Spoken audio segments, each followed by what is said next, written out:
Ya, kita lepas terlebih dahulu masker kita. Assalamualaikum warahmatullahi wabarakatuh, pemirsa HDTV dan Radio Hidayah dimanapun Anda berada. Terima kasih Anda masih tetap menyaksikan dan mendengar HDTV dan Hidayah FM atau Radio Hidayah. Dan hari ini kita akan punya program baru, yakni Ngota, ngobrol seputar kota. Dan kita akan berbincang apa saja terkait tema apapun terkait dengan Kota Bengkulu. Hari ini kita akan berbincang mengenai Perda RT RW atau Rencana Tata Ruang Wilayah Kota Bengkulu sudah ditetapkan oleh DPRD Kota Bengkulu dan pemerintah Kota Bengkulu beberapa waktu lalu, dan salah satu poinnya adalah bagaimana kemudian pemerintah Kota Bengkulu dan DPRD Kota Bengkulu berencana untuk mengembangkan wilayah perkotaan atau wilayah Kota Bengkulu ke seputar atau ke sekitar daerah Betungan dan Sukarami. Dan ini juga dalam rangka membidik salah satu program nasional, yakni jalan tol. Nah, diharapkan melalui pengembangan kota atau pengembangan pusat wilayah Kota Bengkulu ini akan tumbuh perekonomian Kota Bengkulu yang justru akan lebih baik lagi. Nah, bagaimana kemudian rencana ini kemudian juga diimplementasikan nantinya oleh pemerintah kota dan oleh tim percepatan pembangunan Kota Bengkulu sendiri, seperti apa kemudian kajian-kajiannya. Kita akan berbincang mengenai penataan infrastruktur kota untuk pemulihan ekonomi, dan bersama saya sudah hadir salah satu anggota TP2KB, yakni tim percepatan pembangunan Kota Bengkulu, dan juga tim leader Kotaku, Bapak Harmudia Bang Ayang. Ya. Pak Harmudia, apa kabar? Kabar baik. Assalamualaikum. Waalaikumsalam warahmatullahi wabarakatuh. Sudah lama tidak berjumpa dan ngobrol dengan Pak Harmudia, dan Pak Harmudia ini betul adalah salah satu tim leader Kotaku, dulu P2KP dan PNPM begitu Pak ya, yang memang juga sangat mengerti atau sangat ahli dalam bidang ini ya, atau dalam bidang penataan infrastruktur. Nanti kita akan bincang banyak Pak ya, terkait dengan bagaimana kemudian penataan infrastruktur ini bisa merangsang pertumbuhan ekonomi. Nah, kita mulai saja perbincangan kita. Pak, seperti yang sudah saya sampaikan di awal tadi atau di prolog tadi, bahwa kita sudah punya Perda RT RW yang sudah disahkan beberapa waktu lalu begitu. Dalam salah satu pasalnya disebutkan bahwa ada rencana pengembangan wilayah perkotaan ke arah di seputar Betungan dan Sukarami, yang kemudian di sana kita ketahui sendiri bahwa ada salah satu proyek nasional, program strategis nasional, yakni jalan tol. Bagaimana Bapak melihat keterkaitan antara Perda RT RW ini dengan rencana besar yang kemudian yang ingin menghubungkan Sumatera ini secara keseluruhan oleh pemerintah pusat begitu? Oke, terima kasih Mbak Indah. Jadi kalau kita lihat pengalaman kota kita, Kota Bengkulu ini, kalau kita lihat kita pertumbuhannya, dulu kita hanya mengenal Kota Bengkulu pusatnya hanya di seputaran kampung Suprapto kan begitu ya, atau paling jauh Padang Harapan. Tapi kemudian zaman Pak Khalid wali kota itu dicoba dikembangkan kota ini ke arah Bentiring. Maka kemudian pusat perkantoran dicoba dipindahkan ke daerah Bentiring. Kalau saya lihat itu tempo mungkin 15 tahun ya. Kita lihat Bentiring hari ini sudah sama kondisinya dengan Padang Harapan, Suprapto atau kampung. Artinya pertumbuhannya sangat cepat. Itu sejak adanya perkantoran. Nah, kita lihat dulu pusat perkantoran itu saya bisa katakan itu hutan dulunya. Tapi hari ini sudah jadi kota. Nah, sehingga kemudian saking bertumbuhnya daerah Bentiring dan seputarannya itu juga sekarang sudah penuh. Dan sehingga kemudian memang tidak memungkinkan lagi ada ruang-ruang yang untuk dikembangkan. Nah, sementara kita melihat daerah kota yang pinggiran arah ke selatan. Selatan timur lah gitu ya, timur selatan. Air Sebakul dengan Betungan itu yang kebetulan hari ini memang pintu tolnya ada di situ, itu kita lihat pertumbuhannya masih seperti itu. Ya. Sudah berapa lama? Iya. Gitu ya. Padahal di situ ada terminal dulunya, terminalnya hancur kan begitu. Ada pusat terminal agribisnis juga nggak jalan. Bandara kemudian pun di sana. Bandara ada di sana. Kemudian terminal Betungan ada di situ. Tapi kemudian itu tidak memicu pertumbuhan pembangunan infrastruktur kota atau juga keterlibatan masyarakat. Nah, maka kemudian rencana pengembangan yang akan dilakukan itu bukan pemindahan, tapi pengembangan. Nah, itu dimungkinkan karena kita sudah punya RT RW tadi itu. Di samping itu sebetulnya nanti kita lihat kalau pengembangan kota itu sudah ada dekat dengan pintu tol, ini kan mungkin akses ekonomi akan lebih lancar. Bisa kita bayangkan ada bandara, ada pintu tol yang konektivitasnya itu sudah mencakup untuk Sumatera nantinya, Lubuk Linggau dan macam-macam, maka kemudian bisa kita bayangkan pertumbuhan ekonomi kota kita akan lebih baik. Begitu. Nah, sehingga menurut rencana untuk pengembangan itu sebetulnya dalam jangka panjang memang akan sangat menguntungkan buat pertumbuhan ekonomi masyarakat kota. Kira-kira begitu. Apakah kemudian bisa dijustifikasi bahwa dengan adanya jalan tol begitu, ini kan proyek atau proyek nasional, proyek strategis nasional begitu. Kemudian adanya pemindahan atau bukan pemindahan, kita sepakat bahwa ini bukan pemindahan tapi pengembangan wilayah perkotaan begitu. Memang ada a relation, artinya hubungan yang memang benar atau korelasi yang positif begitu ketika ada hal yang seperti ini, memang pertumbuhan ekonomi memang bisa terpancing. Saya melihat ya pengalaman korelasinya kita seperti apa? Seperti gini, setiap ada pusat pertumbuhan, maka kemudian nanti akan ini ibarat gula dan semut biasanya. Jadi kalau di situ ada gulanya, pasti semutnya akan datang. Maka kemudian kalau di situ sudah mulai dirintis pusat perkantoran, maka kemudian nanti yang lain akan datang pasti, pihak swasta, masyarakat pasti akan datang. Karena dia sudah melihat ada kepastian ada di situ. Oh, ini sudah ada perkantoran pemerintah di sini. Selama ini misalnya kayak terminal di situ, karena kemudian terminal kita ini tidak terlalu aktif dan kemudian juga tidak ada kepastian ke depan tentang transportasi di kota di sana, maka kemudian masyarakat tidak datang dia. Dia tidak lihat itu sebagai gula gitu lah.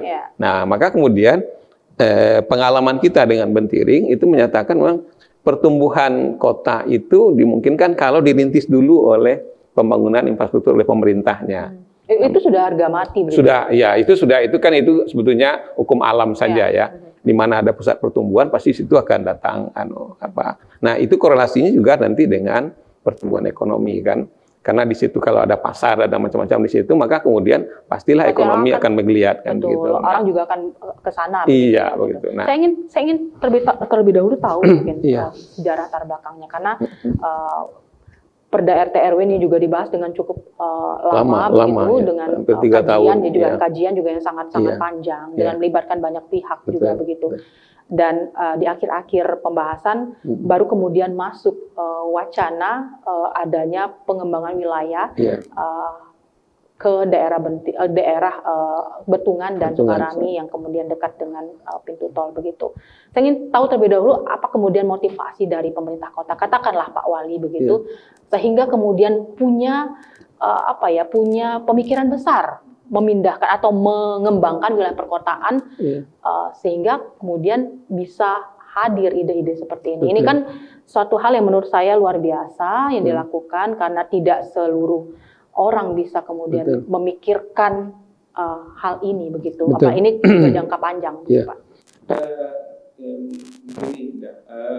Kalau kita lihat Kota Bengkulu ini kan kota yang wilayahnya itu konektivitasnya itu tertutup. Ya, betul. Pantai barat selesai di situ gitu kan. Orang Lemuk datang tuh agak dari Sumbar agak jauh, dari Lampung agak jauh. Mikir lah gitu lah. Kalau kita lihat juga bukan daerah pelintasan juga Pak. Betul. Flight misalnya, penerbangan nggak ada yang connecting. Betul. Jadi orang dari Jakarta kalau mau kemana balik lagi ke Jakarta. Nah, maka kemudian kesempatan terbesar untuk kita mencoba mempercepat pertumbuhan ekonomi kita adalah itu tadi, pintu tol tadi itu. Karena tol ini akan langsung mengakses ke jalur transportasi lintas Pulau Sumatera, dan itu lintas ekonomi artinya kan gitu. Bisa kita bayangkan orang nanti dari Lubuk Linggau itu hanya 1 jam bisa sampai di sini. Yang selama ini mungkin 3 jam lebih.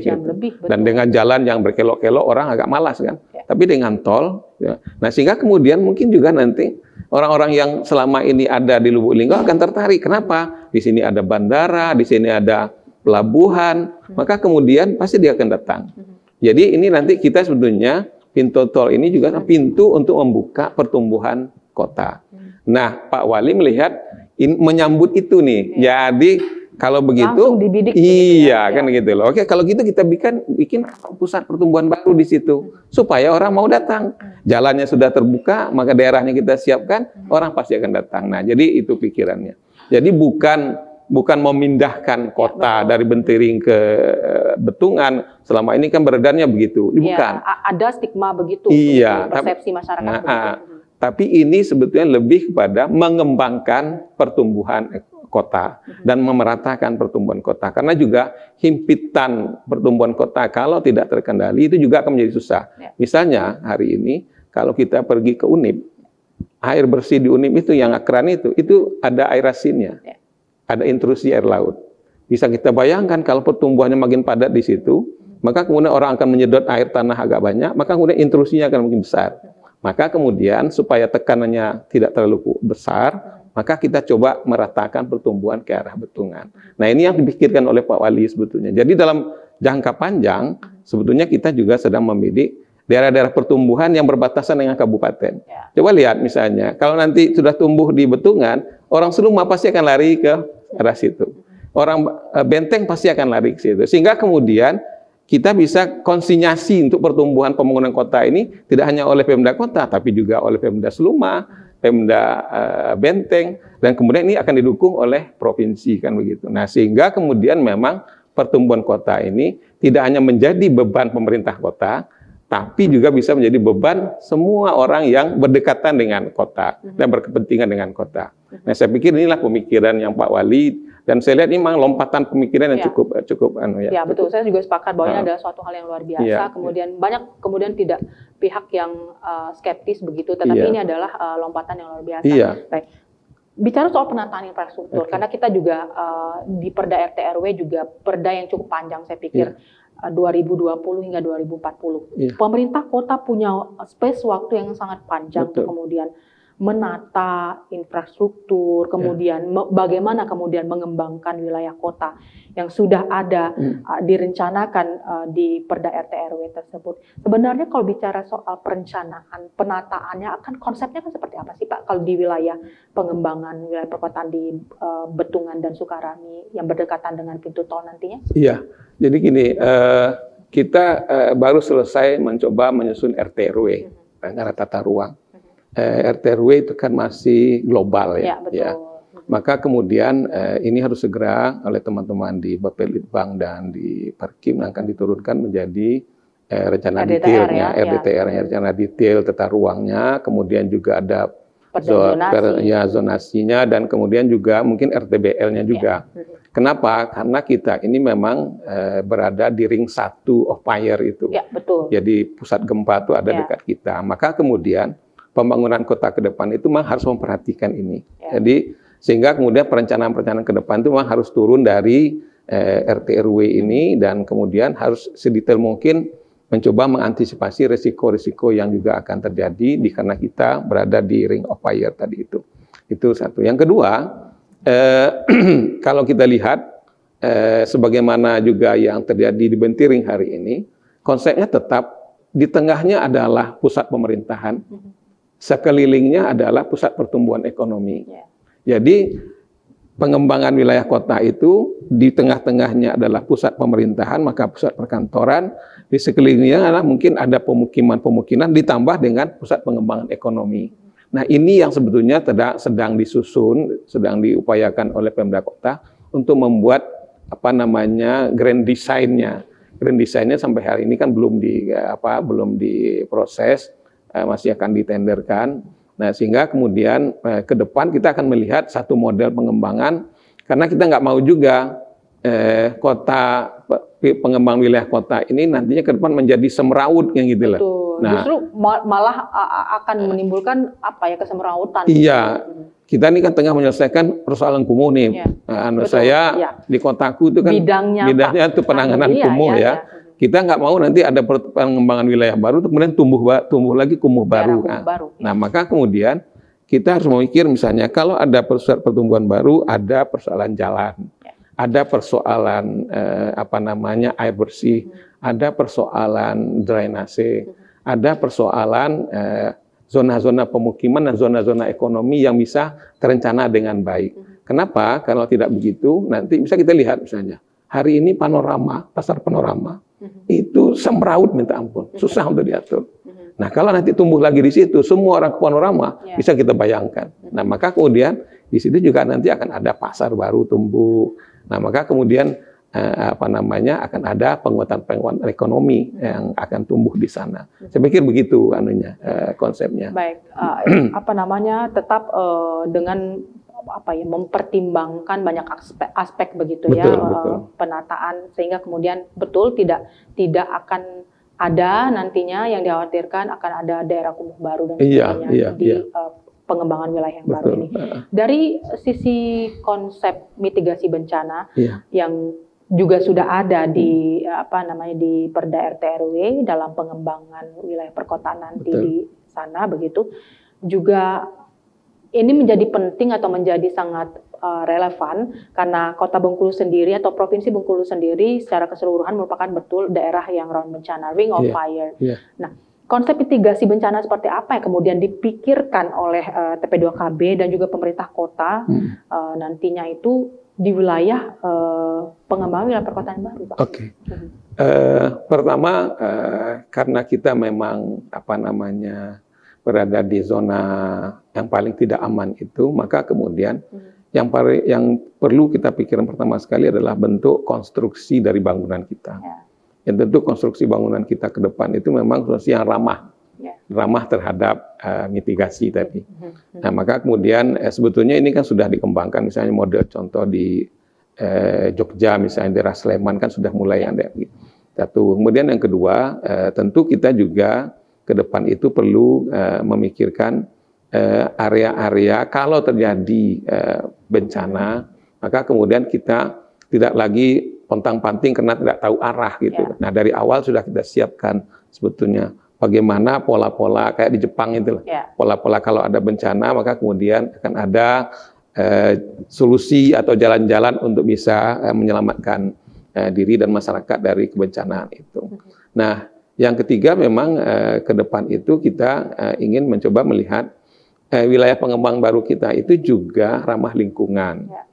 Jadi maka kemudian dari awal pemikiran Pak Wali, sebetulnya kita sudah harus menyiapkan ruang-ruang publik dan ruang-ruang hijau terbuka. Sehingga ke depan kota itu tidak menjadi kota yang gersang. Ya, bisa kita bayang saja kalau kemudian semua tumbuh menjadi rumah atau kantor, maka kita tidak punya lagi ruang publik. Saya lihat misalnya di daerah Bentiring, hari ini kesulitan kita adalah kalau kita ingin mengembangkan ruang publik yang agak cukup besar, kita nggak punya ruangan karena semua sudah dikepling, ada perumahan, ada ini, ada itu. Maka kemudian tanah untuk ruang terbuka dan ruang publik tadi itu sudah sangat terbatas. Nah, ke depan ini harus direncanakan.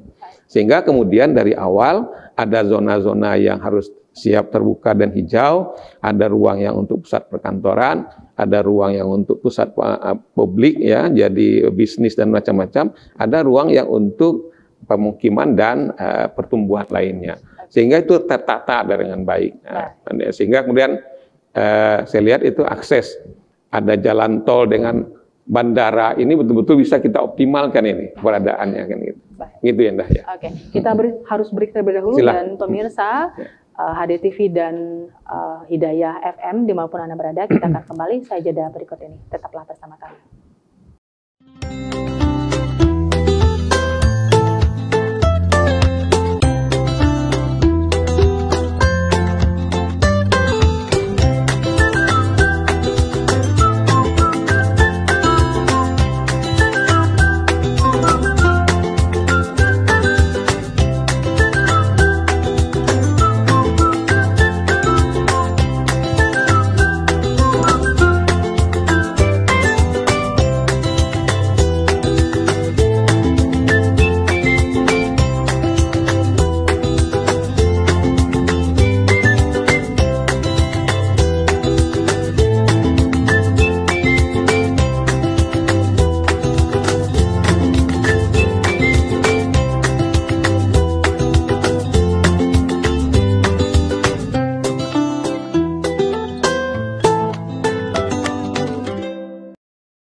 Pemirsa HDTV dan Hidayah FM dimanapun Anda berada, kembali dalam program Ngota, ngobrol seputar kota bersama Pak Harmudia, Bang Ayang, tim leader Kotaku dan anggota TP2KB.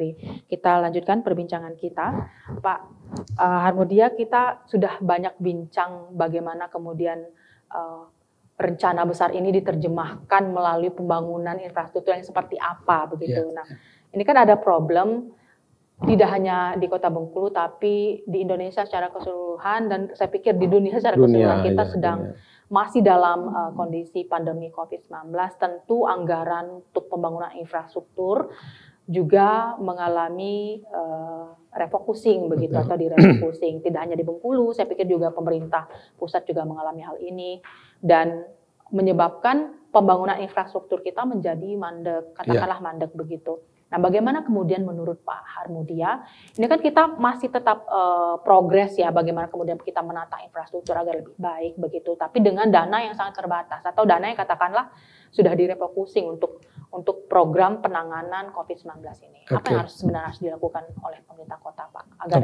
masih bisa tetap jalan itu ya. Jalan pemerintahan ini, ekonomi juga masih tetap pulih begitu, tetap tumbuh. Ya. Saya lihat kejelian dari Pak Wali ini, pertama untuk memulai kegiatan ini dia tidak keluar dana. Karena apa? Karena dia sudah punya aset di situ seluas 18 hektar. Jadi dia tidak akan mengadakan pembelian tanah baru sebetulnya. Jadi karena tanah yang ada 18 hektar inilah yang akan dioptimalkan oleh beliau untuk yang tahap awal. Kemudian yang kedua, beliau hanya ikuti dengan regulasi. Ya, ada aturan, sehingga kemudian dengan aturan itu memungkinkan komponen-komponen pembangunan yang lainnya bisa terlibat. Dalam teori pembangunan itu agen itu kan ada 3, ada pemerintah, ada swasta, ada masyarakat. Nah, dikarenakan keterbatasan dana pembangunan oleh pemerintah, maka sebetulnya pemerintah bisa mengajak keterlibatan pihak swasta dan masyarakat. Di Bengkulu nih kita nggak kurang orang sebetulnya yang banyak uang itu. Ada banyak kan begitu. Nah, dan kemudian juga seperti kita sampaikan tadi, kalau tol itu sudah terbuka, orang kaya Lubuk Linggau mungkin akan datang ke kota kan. Nah, artinya kita bisa meminta keterlibatan banyak komponen masyarakat untuk ikut dalam pembangunan. Termasuk ini juga masyarakat sekitar. Iya, yang paling tentu yang paling pertama itu masyarakat kita dulu kan ya. Nah, jadi artinya pemerintah tinggal keluar regulasinya, aturan-aturannya, sehingga kemudian pihak-pihak yang lain itu bisa terlibat tentu dengan rencana yang besar yang sudah kita siapkan. Jadi saya lihat refocusing itu memang membatasi pemerintah untuk pendanaan terutama infrastruktur, tetapi tidak membatasi kita untuk berkreasi dan berinovasi kan begitu. Nah, salah satu inovasinya adalah seperti itu, menyiapkan dengan adanya RT RW kita siapkan RDTR-nya, kita siapkan zonasinya, ya peta zonasinya, kemudian kita siapkan RTBL-nya. Nah, sehingga kemudian pihak-pihak nanti silakan Anda mau kerjakan yang mana? Silakan, ini aturannya seperti ini, silakan terlibat. Anda mau yang mana? Sehingga kemudian dengan begitu pemerintah sebetulnya sangat diringankan bebannya. Nah, saya melihat itu satu. Kemudian yang kedua, karena Kota Bengkulu ini adalah pusat pertumbuhan Provinsi Bengkulu. Etalasenya Provinsi Bengkulu. Maka kita juga, Pemda Kota juga sebetulnya bisa berharap tentu keterlibatan Pemda Provinsi dan pemerintah pusat. Saya melihat yang belum kita sinergikan dengan optimal. Bagaimana dukungan provinsi dan dukungan pemerintah pusat. Tapi kalau kita sudah punya perencanaan yang matang tadi itu, saya yakin provinsi, pusat pasti akan mau. Apalagi kemudian pihak swasta yang seperti kita sampaikan tadi. Jadi kita tidak terlalu khawatir, sebenarnya pemerintah kota juga tidak terlalu khawatir. Dan Pemda juga, Pak Wali terutama sudah melihat itu sebetulnya. Ada ruang yang sebetulnya yang bisa dioptimalkan, yang selama ini memang belum tergarap, karena kita memang belum punya perencanaan yang pasti yang matang tadi itu. Tapi dengan sudah adanya RT RW, maka kita sudah akan siap untuk menata kota ini ya, ke katakan depan. instrumennya sudah ada. Sudah ada kan gitu. Saya pikir begitu, Indah. Nah, ini kan kita tidak bisa menafikan begitu, iya. ada beberapa pihak, katakanlah beberapa pihak begitu yang kemudian skeptis dengan Iya. rencana besar ini. Betul. Artinya juga ada penolakan dalam artian tidak mau dipindahkan. Betul. Ini menjadi problem juga begitu untuk katakanlah untuk maju ke depan begitu. Menurut Pak Harmudias, apa yang harus dilakukan oleh pemerintah terkait dengan masih adanya kemudian sikap skeptis dari masyarakatnya sendiri, ada juga penolakan terkait dengan pengembangan wilayah di sana begitu. Apa yang harus dilakukan ideal oleh pemerintah kota, Pak? Betul. Setiap pengembangan atau ide baru dari pemerintah itu pasti ada tantangan. Ya. Kita masih ingat, saya waktu masih agak remaja, Bu Tin itu bikin Taman Mini Indonesia. Wah, demonya di mana-mana. Tapi sesudah Taman Mini jadi, semua orang datang ke sana kan gitu. Nah, itu juga waktu kita ingin mencoba menumbuhkan Bentiring, kan ada juga penolakan. Betul. Tapi kemudian sesudah ada di situ, ternyata sekarang orang malah berduyun-duyun untuk bikin rumah. Berlomba-lomba, betul betul. Sekarang Bentiring itu top sekarang. Kan di mana tinggal di Bentiring, karena pusat kota ada di situ. Tanahnya juga mahal sekarang. Mahal sekarang. Nah, saya lihat, karena apa itu penyebabnya? Pertama, memang kita belum mensosialisasikan itu dengan baik.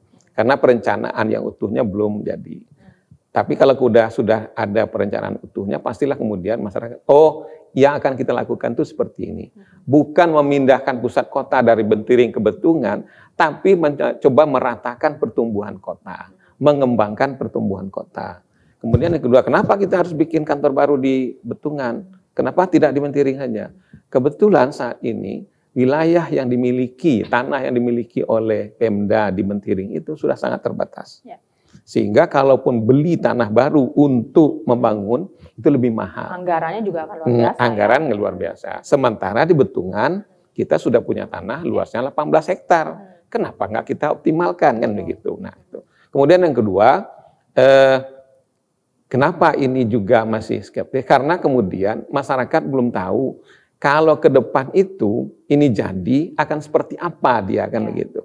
Nah, akan seperti apanya itulah yang sebetulnya nanti akan dimatangkan di dalam perencanaannya. Jadi grand design-nya itu seperti apa. Nah, jadi sehingga kemudian misalnya connecting antara Bentiring dengan Betungan itu kan sudah ada jalan itu. Yang sebentar lagi akan terhubung dengan Nakau itu. Saya pikir ini kotanya akan menjadi sangat menarik. Jadi antara Bentiring, Betungan dengan wilayah yang sudah lama yang pusat kota yang ada sekarang misalnya. Ini akan menjadi sangat segitiga yang sangat strategis. Apalagi kemudian itu dekat dengan pelabuhan, dengan bandara. Jadi ini yang harusnya kita sosialisasikan ke masyarakat. Karena salah kita mensosialisasikan, maka kemudian salah pemahamannya kan begitu. Jadi kita tidak ada timbul lagi. Maka kemudian Nah, kita tidak dalam rangka memindahkan pusat kota, kita tidak. Tapi coba meratakan pertumbuhan dan kemudian karena ada kebutuhan untuk perkantoran, maka kemudian dicobalah di situ karena ada asetnya di situ. Saya pikir begitu itu nah. Jadi kalau bicara soal optimisme ya, kita mungkin sudah di penghujung acara begitu soal optimisme. Saya pikir kita semua optimis bahwa Kota Bengkulu akan maju lebih ke depannya. Tetapi dengan ini kan ada instrumen baru, artinya ada juga lompatan ide dari pemerintah kota untuk bagaimana kemudian mengembangkan kota dan memajukan Kota Bengkulu ini begitu. Bicara soal optimisme Pak, bagaimana kemudian optimisme Bapak sebagai anggota TP2KB sendiri? Ini kan tim percepatan pembangunan Kota Bengkulu begitu. Optimis tidak bahwa semua rencana besar ini akan terwujud dan tentunya kita kan juga orientasi kita pertumbuhan ekonomi juga begitu melalui pengembangan perkotaan, penataan infrastruktur, ekonomi kita juga akan semakin membaik. Katakanlah kita bisa mengejar ketertinggalan dengan daerah lain. Mungkin yang paling dekat adalah Lubuk Linggau begitu yang kita bisa katakan lebih maju dari Bengkulu. Optimis Bapak bahwa dengan semua apa yang sudah kita bicarakan ini, dengan rencana-rencana besar pemerintah kota bahwa ekonomi Kota Bengkulu akan lebih baik lagi ke depannya? Iya, saya melihat rencana besar ini secara lebih optimis. Kenapa? Karena Kota Bengkulu itu punya aset dan sumber daya alam yang sangat baik. Kita punya pantai. Lubulingga nggak punya, Ya. tapi dia bisa tumbuh seperti itu. Ya. Kita punya bandara, kita punya pelabuhan, yang semuanya itu bisa mendukung untuk pertumbuhan kota. Jadi kelengkapan dasar kota itu sudah ada. Jadi maka kemudian menurut saya apa yang dipikirkan Pak Wali ini harusnya kita sambut dengan optimis. Masyarakat Bengkulu harusnya melihat juga optimis begitu. Saya pikir begitu, Winda. Ekonomi juga akan tumbuh begitu. Oh iya, ini yang pasti. kemudian harus kita sama-sama pikirkan. Begitu. Cuma saya mungkin ingin coba ingatkan sekarang kalau kita lihat misalnya Pantai Panjang hari ini sudah semeraut. Ya. Nah ini penataan infrastruktur kota ini juga harus mempertimbangkan keindahan. Maka estetik katakanlah. Ya, estetikanya. Jadi ada teman-teman saya dari Jakarta datang itu kalau ngelihat kota Bengkulu, kok kota Bengkulu ini nggak indah ya, dia bilang kan gitu. Nah, maka kemudian ke depan itu kita juga harus mulai menata. Jadi tidak hanya ada pertumbuhan infrastruktur, tapi juga keindahan kota. Nah, maka ini juga sudah sampaikan ke Pak Wali. Pak Wali juga munculnya Brendo misalnya, itu sudah ikon baru kan. Jadi ikon baru. Iya. Nah, makanya sekarang itu kan indah itu. Nah, orang semua sekarang udah menjadikan itu pusat baru sekarang kan. Nah, kita menginginkan kota ini semua sudutnya seperti itu. Tidak hanya Brendo yang jadi sudut keindahan kota, tapi nanti juga Pantai Panjangnya juga indah, kemudian Supraptonya juga indah gitu.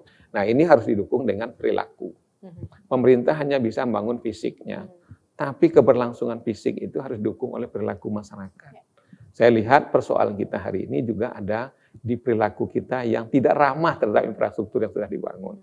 Yang tidak perlu yang nggak perlu kita hancurkan, kita hancurkan. Yang perlu harusnya kita rawat, nggak kita rawat.